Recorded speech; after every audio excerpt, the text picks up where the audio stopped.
कुछ जगहें उजड़ती नहीं, वो लोगों को उजाड़ती हैं। और भानगढ़ आज भी भूखा है। वो किला जो सांस लेता है राजस्थान की अरावली पहाड़ियों के बीच, एक किला आज भी खड़ा है। नाम भानगढ़। दिन में बस पत्थर, टूटे हुए महल, सूखे मंदिर और खामोश रास्ते। लेकिन जैसे ही सूरज ढलता सा हो, भानगढ़ बदल जाता है। हवा ठंडी नहीं होती, भारी हो जाती है। ऐसा लगता है जैसे कोई अदृश्य चीज हर सांस गिन रही हो।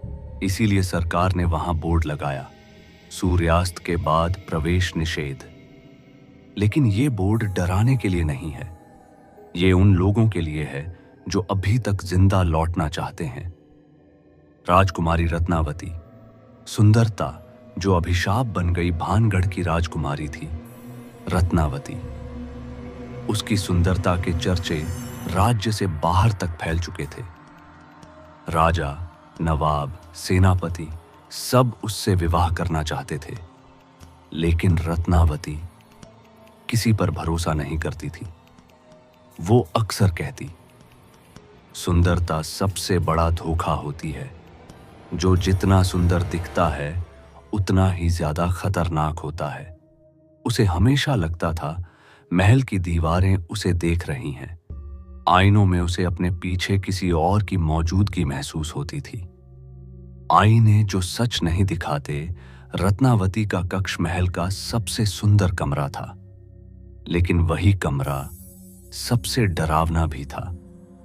एक रात वो अकेली बैठी थी, दिया जल रहा था।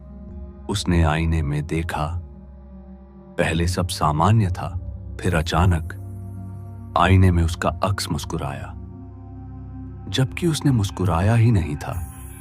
वो पीछे मुड़ी, कमरा खाली, लेकिन आईने में अब भी किसी के खड़े होने का एहसास था। उस रात रत्नावती सो नहीं पाई। भानगढ़ की बदलती रातें उस रात के बाद किले की रातें बदल गईं। दिए अपने आप बुझने लगे। मंदिर की घंटियां बिना हवा के बजने लगीं। गलियारों में कदमों की आवाज आने लगी। लेकिन जब कोई देखने जाता तो कुछ नहीं होता।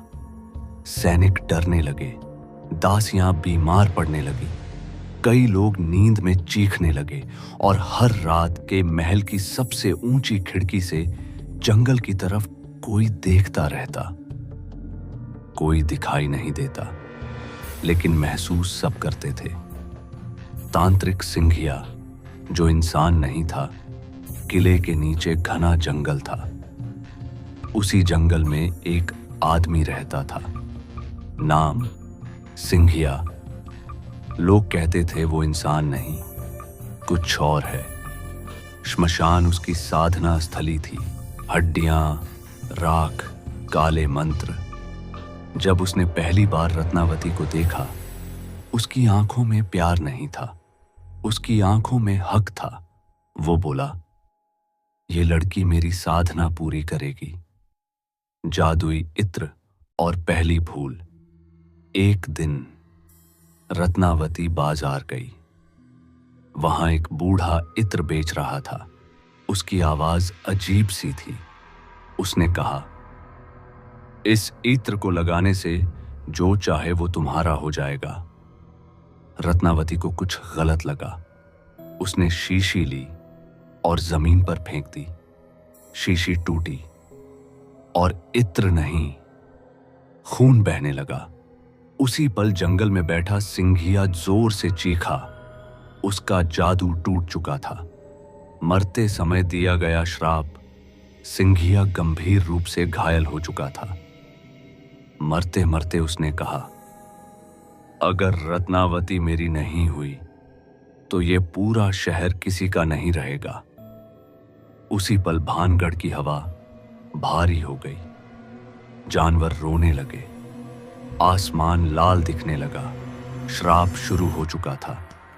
एक रात में उजड़ा शहर। उसी रात दुश्मन ने हमला किया, लेकिन ये हमला साधारण नहीं था। जो मरे वो भी उठकर लड़ने लगे। महल में चीखें गूंजने लगीं। रत्नावती मंदिर की सीढ़ियों पर खड़ी थी। उसने आखिरी बार भानगढ़ को देखा और उसी क्षण उसकी मृत्यु हो गई। मृत्यु के बाद भी शांति नहीं, रत्नावती मरी, लेकिन मुक्त नहीं हुई। आज भी भानगढ़ में पायल की आवाज आती है, आईनों में चेहरे बदल जाते हैं, और जो सूरज ढलने के बाद वहां रुकता है वो वापस नहीं आता।